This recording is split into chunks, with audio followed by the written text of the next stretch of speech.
قسم معامله میکنی، فقط پایت بالا میکنی و بس میزنی، این قسم میکنی. من شوی ندارم.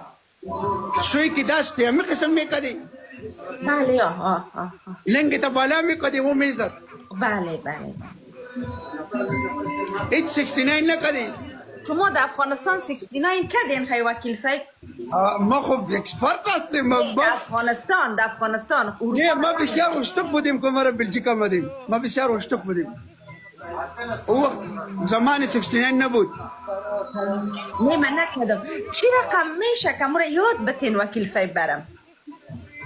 یعنی تو دروغ میگی که راست میگی که تو 69 نکردی؟ اگر من کرده باشم بنده خدا نباشم، بنده شما باشم. تلویزیون لکم کار کنه، تلویزیون لکم کار. تصور کن تلویزیون لکم. بسته.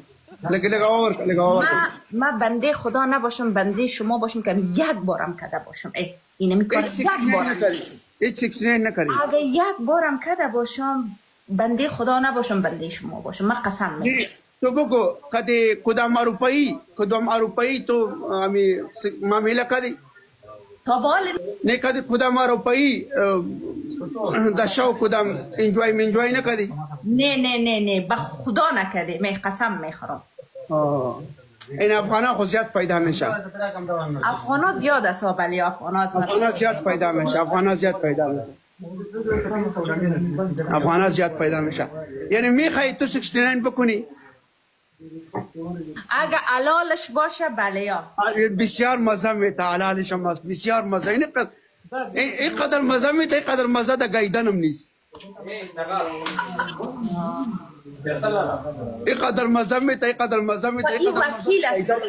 وکیل جدی نگیرین. این هر گپ میزنه جدی نگیرین. شما این حق داره که نمیتو بگویم.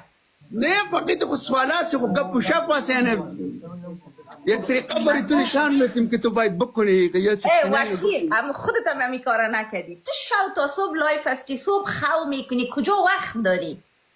نه ما میکنیم. ما یک دانه گرلفرند داریم. ما شو که 69 نکنیم. ما خو منمیه.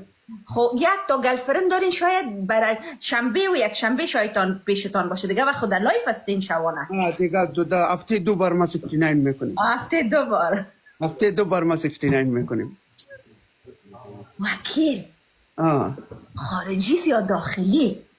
ما خو کتی افغانیا، کتی پاکستانیا، کتی ایندیان، کتی ازی خو ما روخ نداریم. ما خو کلگی خارجی.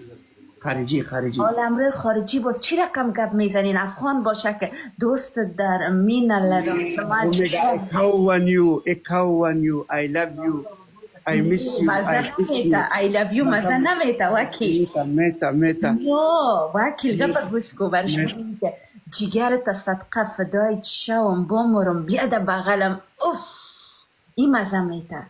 نه که خارجی مزه نمیته. مزه که در خارجی هم میته قسم که افغانی نمیته. در بدر شدم اونجا کلگی مردم بیایا کردین. کل مردم اینه میال چی شدن؟ ایدی یا افغان گوش کو تو میخوای که 69 برات نشان بدیم که چه قسم 69